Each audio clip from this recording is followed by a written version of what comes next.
Hello. Hey, Nora. How's it going?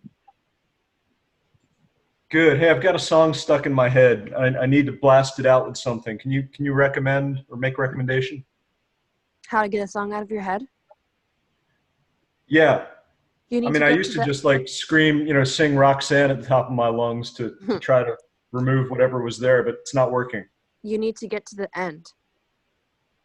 Ah, There's no guarantee, but that usually will help because then your mind is like, oh, I got to the end of the song. You know. interesting.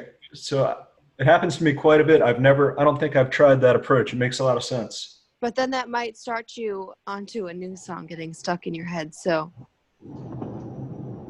That's okay. That's what I want. A new song stuck in my head. yeah, try to get to the end.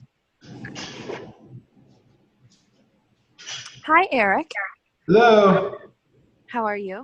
I'm good. Is my signal feeding back? No, Sound not pretty for us. good. It's a tiny bit echoey where you are, but not bad at all. Maybe Hi, I need to. Fabian. Maybe I should put on headphones so it doesn't feed back into itself. Yeah, Oh that's yeah, that usually a little better. I'm doing the that same. might be good. So Um, Eric is one of our newest RChain cooperative members. oh, cool. That is fantastic. Fabian, I see you're back from vacation. Yes, How was it? it was great. Just a couple of days out of the city. It's I beautiful. enjoyed your pictures, Great. Thank you. as usual. You always post great pictures. Thank you. Mm-hmm. Well, that's great. We'll wait for Mr. Meredith to join us. Good morning, everybody. I Ned. see a new person, Eric. Howdy. Hold on. I'm getting myself situated here with audio. Eric is a new member of the RChain Cooperative. Oh, welcome I don't aboard. even know why I'm a member. I just got put into a bunch of different things. So Oh, I'm sorry, Ian. What did you say? I'm so sorry. Yeah, no, that's right. check, I met Eric doing the ID verification. check. Oh, perfect. Okay, great. Oh. So that was right. Okay. Are you a Hello. hey, good morning, Steve. Good morning. Hi, everyone. Hey, Hey, Daryl. Oh. Eric. Welcome, Daryl. Hello. Hello. Muted. Hi, Daryl. I'm feeling somewhat celebratory this morning. Oh, Uh, good. What's going on? Well, Greg's efforts paid off. KuCoin is back open again for trading. Thank God. Great. Good. And Wow, that's a breakthrough. it's huge. It's huge. So That's fantastic. we should all be supportive of KuCoin right now. But I'm not saying anything. That's right. Show them our love. Shall we send a card? Yes, we should. Is that how you say them? KuCoin. I've been saying Qcoin, but I think I've been saying it wrong. I say KuCoin. I've heard most people say KuCoin, but I don't know. I mean, we could make up whatever I guess we want. Okay. Yeah. There's no E, so I was just saying Ku, but I don't know. It'd be interesting to have somebody in China or Korea. Is it a Chinese company? They're kind of Chinese, I think, but they have offices. They have a shell office in Hong Kong and Singapore, and but I've heard people say they've driven by those offices and they're empty. So I forget what I put on I had to fill out this form for the financial securities, FinCEN, for the U.S. when I did my Yeah. taxes. Yep. And I forget what I ended up putting for their, corporate address. Mm-hmm. I say that, they don't, it's kind of weird. You have to fill it out online, and They don't save a copy, but I know I've downloaded it somewhere. But yeah, it's Right. somewhere in Singapore or China. Right. It's interesting, right? That it's so hard to find their address. Right. But Terry, I was thinking, with our with the world's efforts to put humans back on the moon, it'll be Yeah. interesting when we get some some exchanges or maybe some R-node servers up there and working in that Oh, near on the zero moon? gravity on the moon or on some floating space station somewhere. That's so funny that you mentioned that because I have a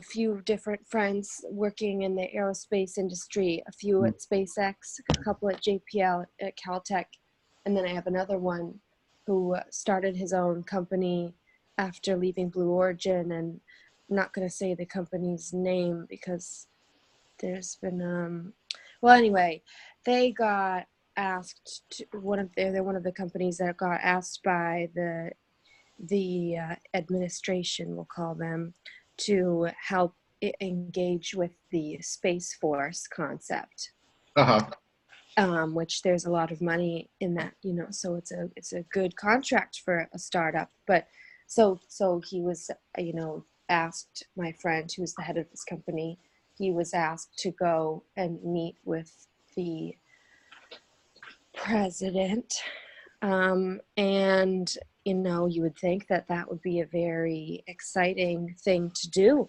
Yeah, But normally. unfortunately, he wasn't able to really tell many people about it because he thought it might be bad for the company for people to know that one of their contracts was With him and with the U.S. government, which is really an interesting situation to be in. Yeah. But I know that there are a lot of people who are working on putting more satellites up there, and then also there's also an potential issue with all that new outfit with the I don't know, I think it's the SpaceX. I think it's the SpaceX satellites, because they're causing a lot of reflection. And they're causing, I think, interference with telescopes to be able to monitor what's happening in deep space. Did you read about this? Has anybody read about this? I didn't hear that. Yeah, they've Oh. set up that huge outfit of like over 100 satellites. Do you know what I'm talking about? I think it's called like something Link, Starlink. I think that's what it's called. Anyway, it's so bright and it's so reflective that it's causing this golden like kind of sheen. So we have to be very careful about where we put all this stuff, because there's an enormous amount of satellites and space junk orbiting Earth, and so we're going to have to figure out where to put it all. But that'll be a project. So we're going to need to figure out how to organize all that stuff. So that in itself could be a blockchain project. Yeah. People don't realize how many satellites are actually floating around up there, and the garbage issue is even worse. They're saying navigating through the ring of garbage that's up there is now more difficult than navigating through the asteroid belt. If we could just give it a nudge. Well, they tried. So I think there was an effort with the Japanese, and they built like this super synthetic net they were going to try to capture and nudge it, but it went right through the net because it's moving. What is it? 10,000. Right. It's so fast. Feet per second or something. Yeah. So it's actually a really difficult problem right now to solve. Right. Wow, that's so anyway. fascinating. Yeah. Hey, good morning, Greg. Greg? Hey, sorry, I was muted. Hey, good morning. I want more puppy pictures. Okay, we can do that. Puppy and I are going to go get a coffee and go for walks while we're talking here. Okay. Oh, good morning, everybody. I'm glad everyone is here. It's a larger group than normal. We have a new face here. Eric, how's it going, man? You're Eric, muted. you're on mute. Let's get that mute. There we go. Figuring out sound and video. Check. Is this thing on? Great. Would you mind introducing yourself to the group, and then I guess know how you found out about this call and what you heard about this call that inspired you to get up at whatever hour it is where you live to join us. It is 11:45 a.m. All right. Eastern Standard Time.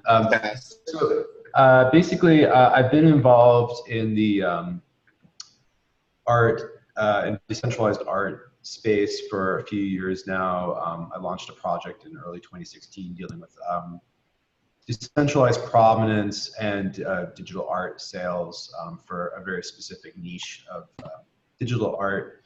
I met Jim Whitescarver last month in New York, and was super interested in what's going on. A lot of sort of the overlap, the collab, RChain, holochain sort of overlap seems to mirror a lot of my current interests as far as alternative value creation and new modes of cooperation. And so we are apparently launching like an art and blockchain channel that's meeting on Mondays. And I met Steve, who invited me to this meeting and said that you guys are doing all sorts of wonderful things regarding music and music licensing. And so I was hoping just to come and listen and, hear about what you guys are working on. Sweet. Thank you for joining us, Eric.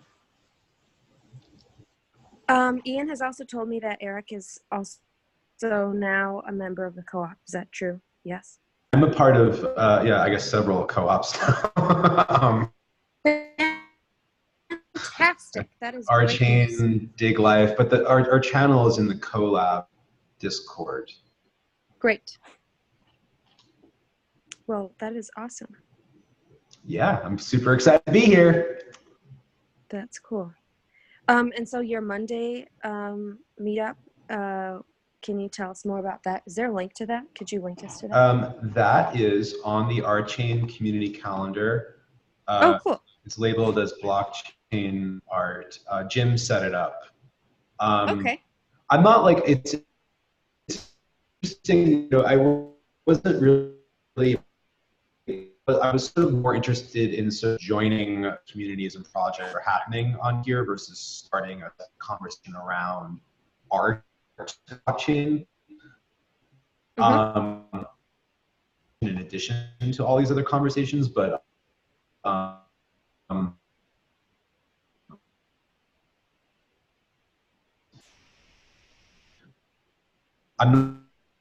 not sure.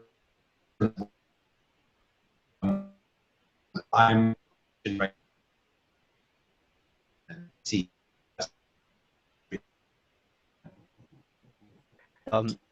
For be helpful is Hello, Greg Meredith. Okay, cool. Yeah, that's me.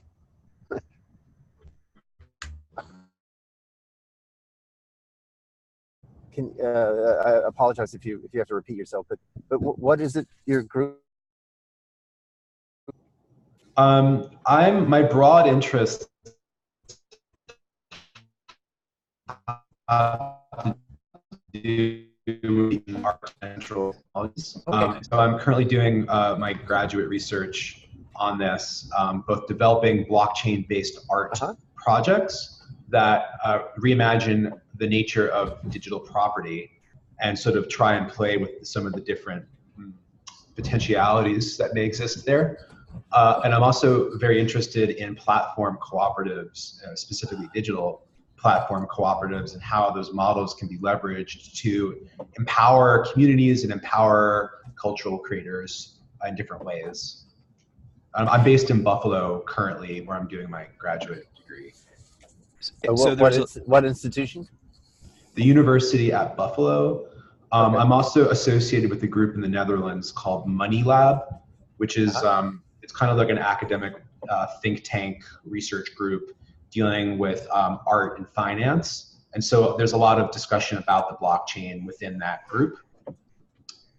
I'm going to be presenting actually there in November. But yeah, so does that give you a general idea? I mean, I could go into more detail, but I'm going to try not.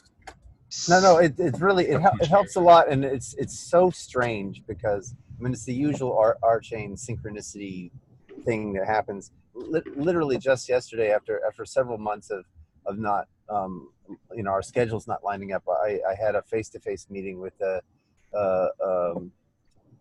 I'm going to blank on her last name, but the CEO of Arterial. Her first name is Kirsten, and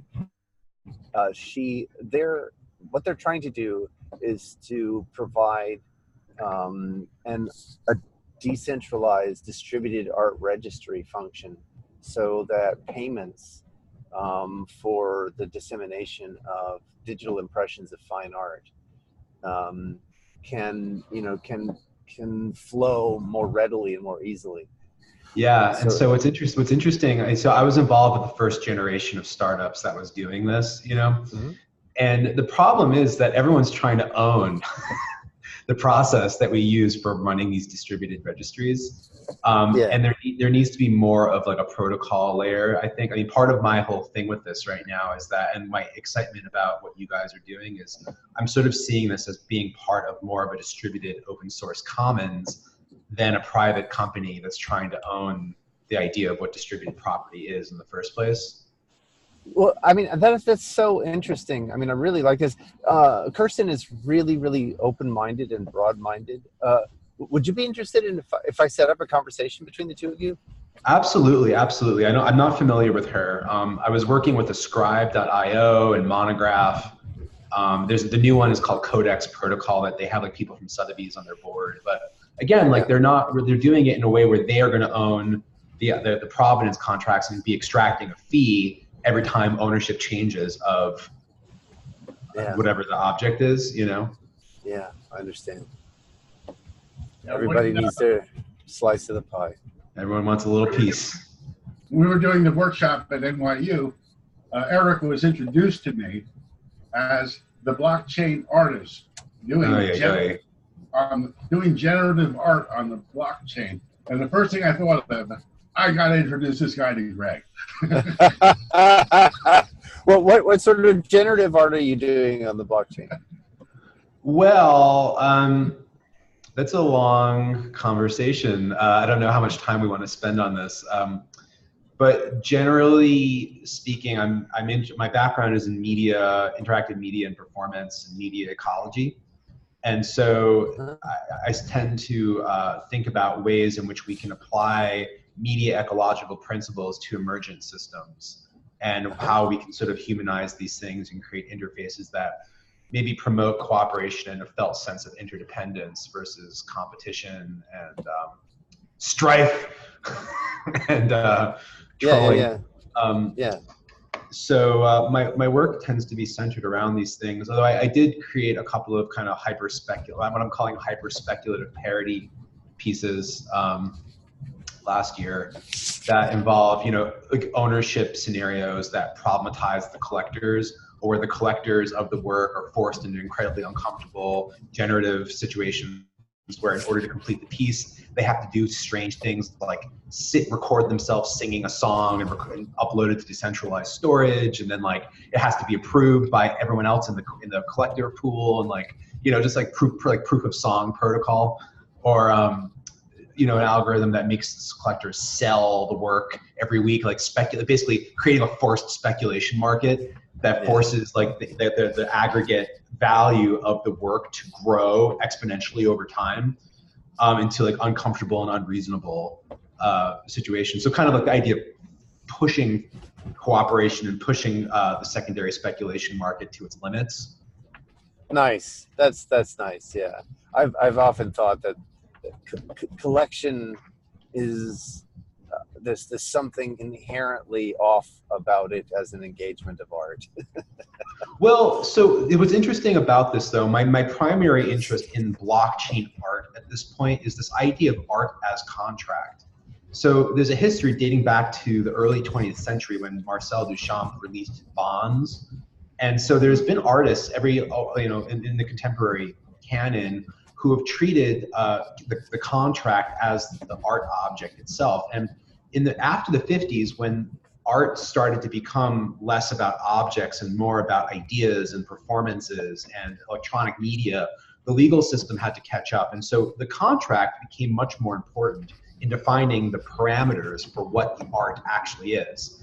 And so the idea of having a programmable contract that can change and respond to different states, while defining what the parameters for the work are and including the ownership scheme in maybe the completion of the concept for the work itself, I find really interesting, more so than taking pre-existent art, digital art, like a video or a picture of a frog, whatever, and uploading that to the blockchain so people can trade and speculate on it.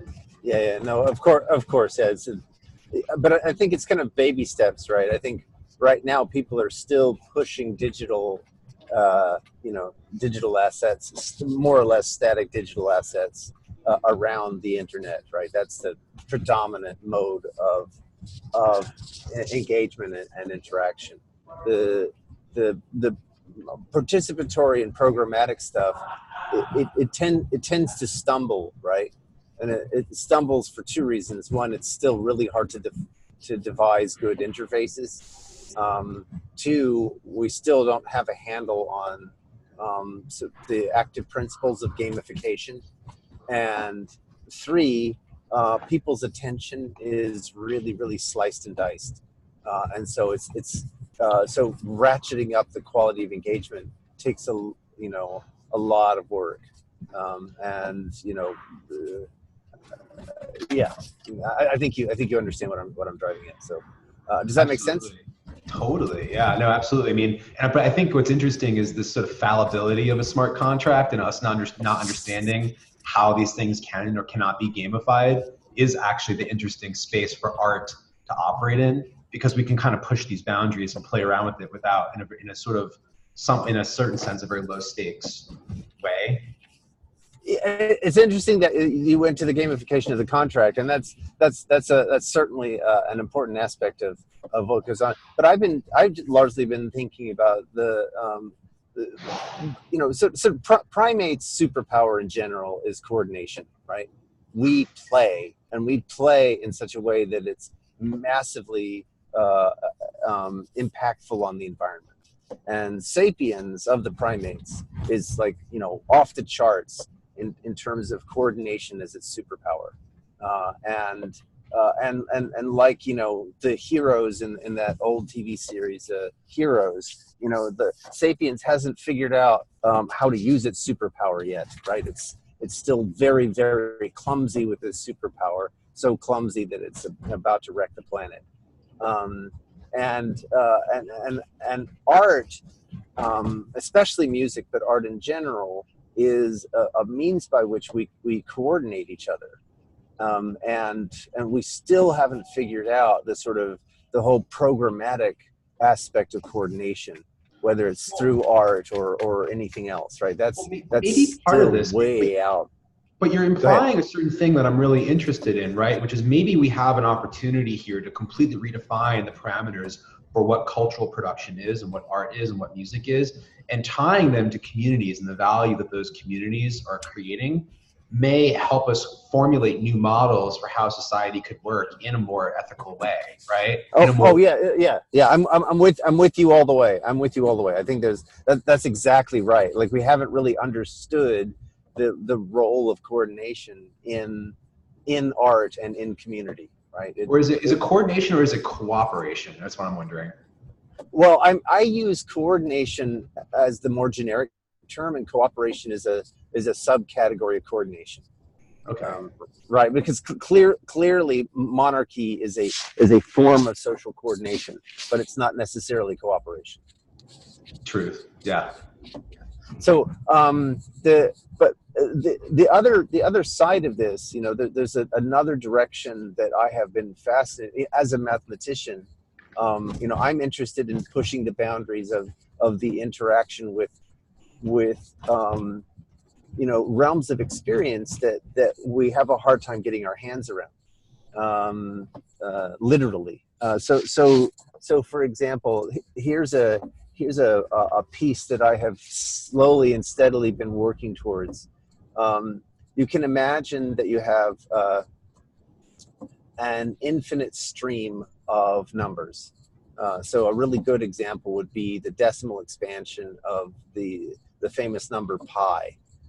And pi is really interesting because it has so much, or because there's so much mystery around how much entropy there is in pi, right? It cannot be represented nicely, or how do I say this? The algorithmic representation doesn't give you a lot of compression. So there's lots and lots of information in that number. It's a transcendental number, right? So it's outside of the algebraic numbers. So it's really chock-a-block full of content. And the number E, which shows up so much in nature, is like pi in the sense that it's a transcendental number, and has all kinds of interesting and fascinating properties. But so you could rewrite those in base 22.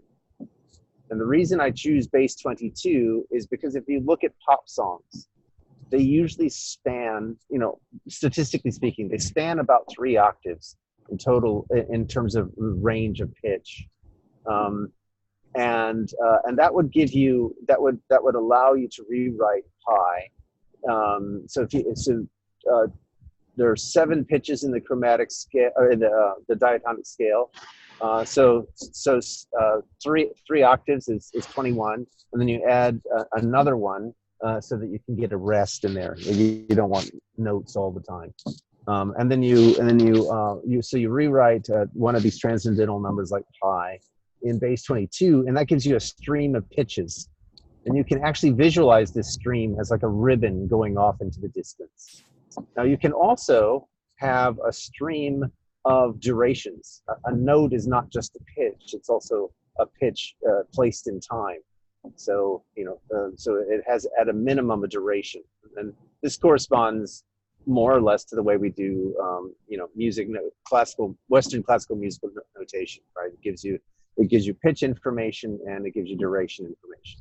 So you could take another one of these transcendental numbers and write it in base 5, for example, and that would give you like whole note, half note, quarter note, etc. Right? So now you have a stream of duration and a stream of pitches, and you can zip them together. So you can imagine a gestural interface in which you can see these ribbons going off into the distance, like 2 halves of a DNA strand, right? And when you zip them together, the pitch meets the duration and it sounds, and it starts sounding off into the distance. But you can stop that. You can unzip it. You can stop it at any point. And you can do some other things, like you can twist them. You can take the stream that was producing the pitches and make it be the stream that is producing durations. And you can take the stream the one that was producing durations and make that into a pitch. And these literally correspond to physical activities. Now, Yeah. interesting, right? So what this does, and you can because these streams are infinite, you can advance one relative to the other. Right. So what this is giving you, and this is, you can think of these ribbons as like rolls of toilet paper. You can yank on one to advance it, or yank on the other to advance it, and then start zipping again. Now, the reason I'm going into this level of detail is to give you an idea that you could have a very tangible digital experience in which someone is producing music, but all of the pitch information and all of the duration information was present before the dawn of time, because those numbers, they exist outside of human reality. That reality will be available to any species that has that kind of cognition, whether they happen before or after humanity exists. Well, right, and that's why we discovered music and didn't invent music. Right, exactly. Yeah. But interestingly, this new kind of digital musical instrument, um, uh, the musician puts together the music by making choices about how they engage with information that was already present since before the dawn of. Yeah. And right, you see what I'm saying. So this is a very different notion, and it's interactive, right? Because the data is all present and public and available to everyone. No, you can't collect pi. Totally. Yeah. Pi is No, available to anyone, right? I'm very familiar with like generative music, like concepts in generative music. I've actually designed a bunch of instruments Awesome. Oh, myself. that's cool. That's like my background is in audiovisual performance and designing like generative systems, doing this in this way. Actually, if you want, my friend wrote some really amazing articles on computer generated music in Tape Op magazine. You could put them in the chat if you have them handy. In fact, actually, we've put some articles in the chat for you, which I don't know if maybe you, or just some links. Maybe you know all this stuff that we've already put in there. But if you have any of those handy, please put them or email them to us later. Wait, so in terms of this though, like what in terms of your in your relationship to the project of RChain, like are you thinking about like this RSong as being a kind of platform for generative music, or like is there something like specific that there these ways that these things intersect? Oh, so that's a really good question. I mean, one of the things that I've been most concerned about is providing a platform that in a step-by-step fashion allows people to move towards the harmonizing effect of music, right? I mean, at the end of the day, music embodies, is an embodied experience of harmony. Through music, we can have a direct experience of what it means to be in time, to be in tone, and to be in tune, and to be harmonious. And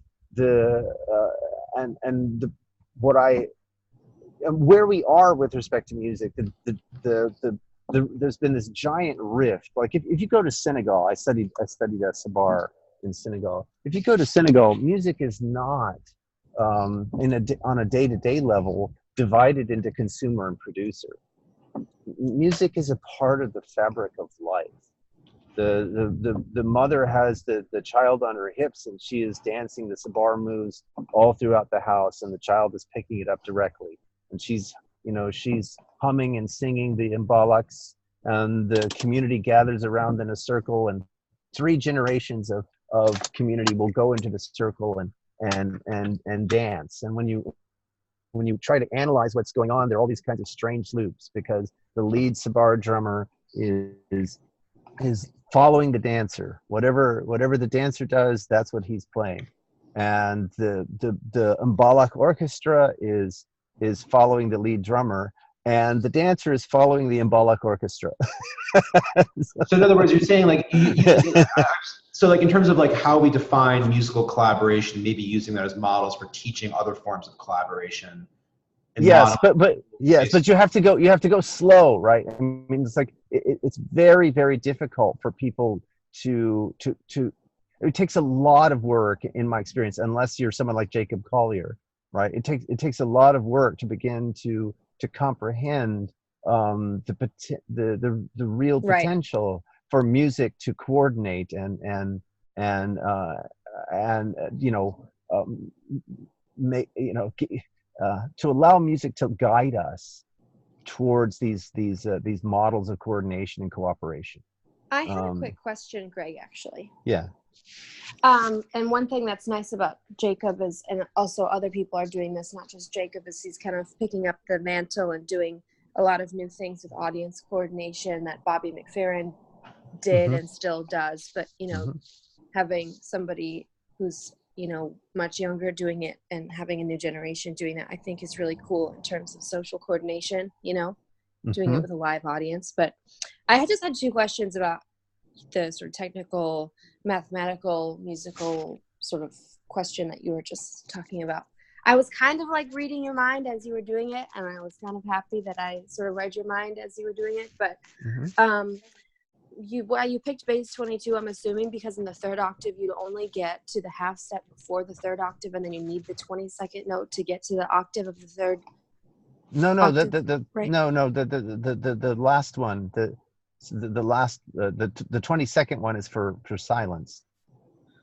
Three octaves of sound and one space for silence. Should be the other way around, right? We should have 21 places for silence and one for sound. Okay, then that one thing I got wrong. Okay, so there you go. That is so like me to do that. And then the other thing was you said if so the pi decimals go infinitely, yes, and then the half steps for the in this like interlinked sort of DNA chain, those are also linked on the other side with the half steps, but what I'm not half steps, but duration. So whole, whole, half, quarter note, yeah, right, yeah. So it's like a scale, but no, it's not the pitch part, it's the duration part.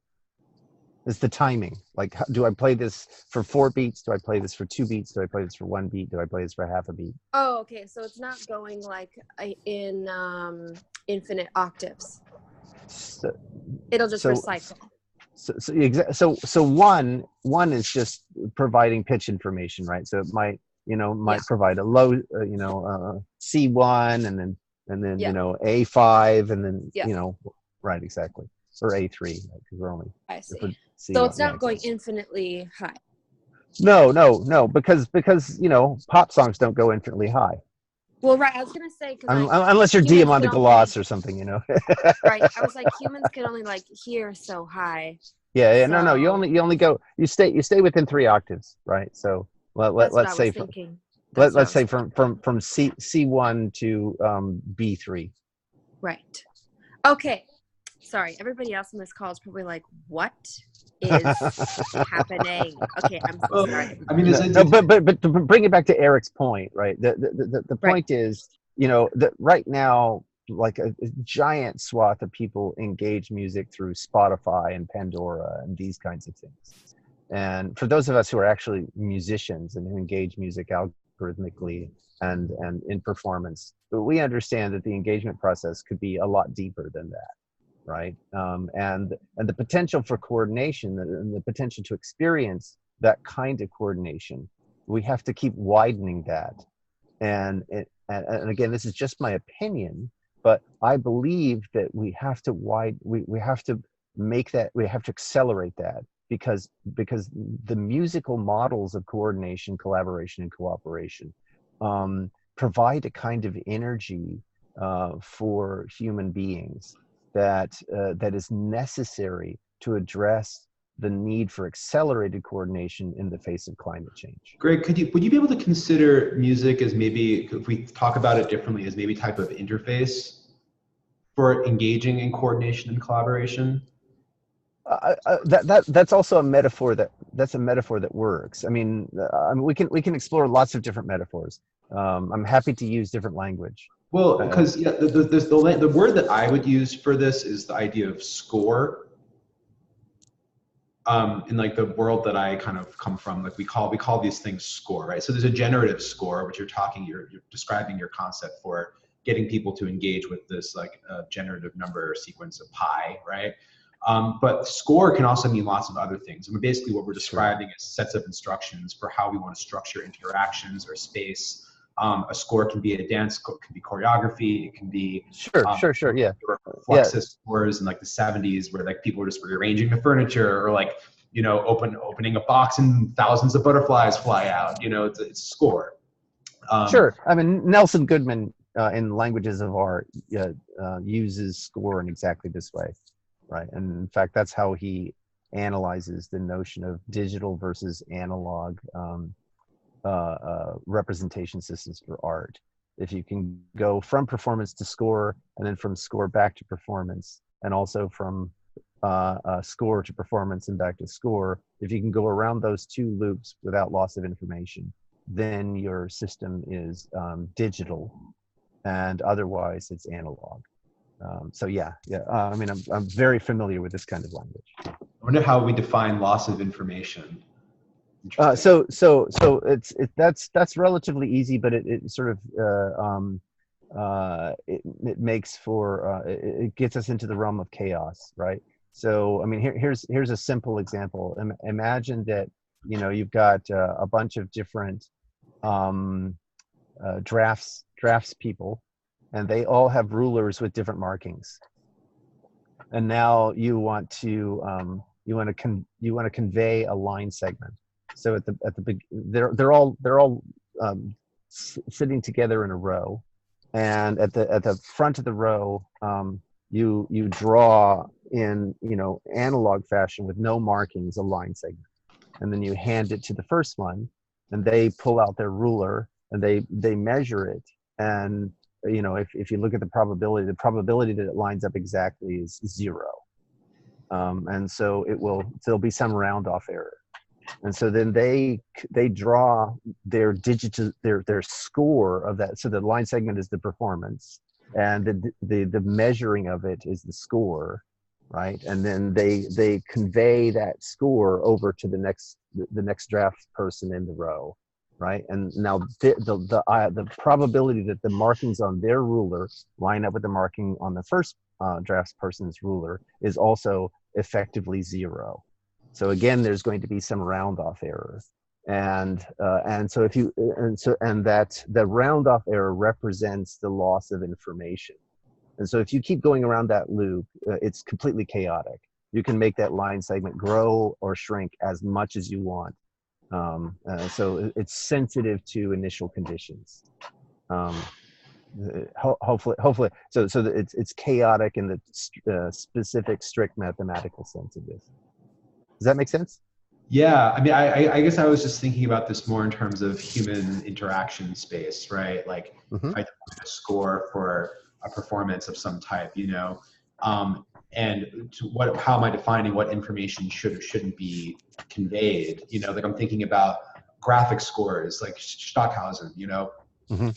Like there's sort of a lot of room for interpretation in how these things become interpreted, Yeah. So the language of score is a good one.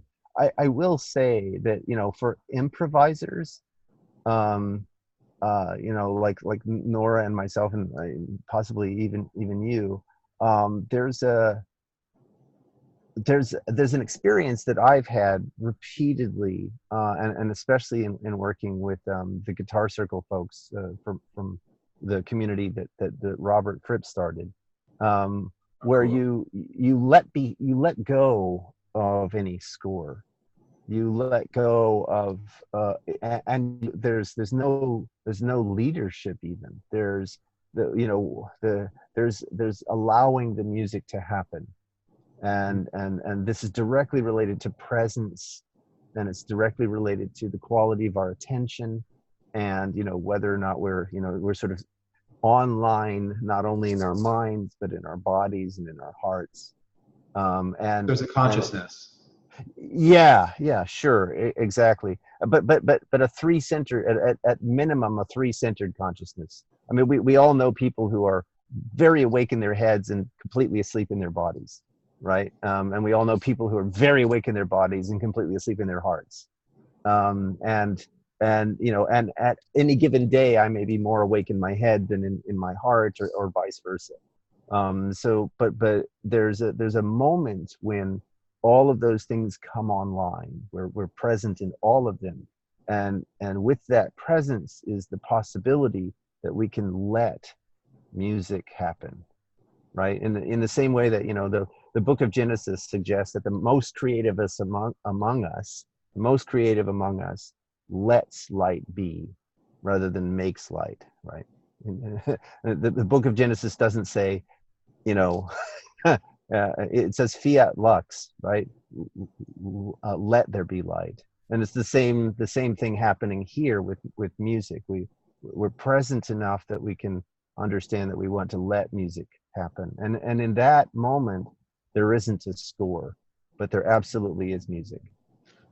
But maybe before that, then what we have, in order for there to be the letting of music, there has to be a certain type of behavioral feedback loop. There has to be a behavioral structure that we all kind of subscribe to, where we're gonna, that enables that thing to happen. Yeah, so I love this question. That's such a delightful question. I mean, I think, you know, like Robert talks about this when he talks about discipline, right? So yes, there's this period when we're carrying water and chopping wood, right? And there's this period when we're all following the rules of jazz improvisation, and there's this period when, you know, we follow we begin to get looser, but we still have a guidance in terms of various kinds of games. And then there comes a moment when there are no rules, where and I, you know, in my experience, and I'm just a really slow camper. Probably for others, it happens much sooner or in a different way. But in my experience, you know, there's a lot of work that goes into being able to handle that kind of freedom. Oh my gosh, yeah. But when what we're talking about, though, I mean, so this is like an interesting conversation or intersection point, right? Because like I am totally with you, and I get what you're saying, and yet we're talking about creating tools for people beyond us to use, right? Yes. Yes.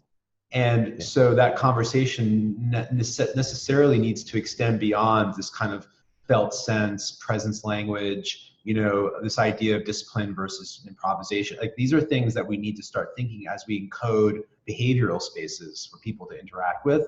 And what are the underlying assumptions that we're making about those behavioral spaces and about human nature in and of itself as we encode those spaces, you know? Yeah, I'm totally with you. But one of the things that got me super excited about blockchain, I just talked about this earlier in the week, and maybe it's just on the top of my mind, but I remember I was sitting with Vlad Zamfir, who's just a phenomenal researcher in blockchain, and another blockchain researcher who is really, really very sharp. And I was watching them in real time gamify the gamification process of designing behavior through economic instruments. So they were improvising around what kinds of rule sets, what kinds of behaviors would create the sorts of behaviors that they wanted to see. And at that point I was like, this is awesome. This is, they're playing at the next level, right? And they're able to play at the next level because the previous level has enough plasticity, and they've understood that plasticity is there to invite them to play.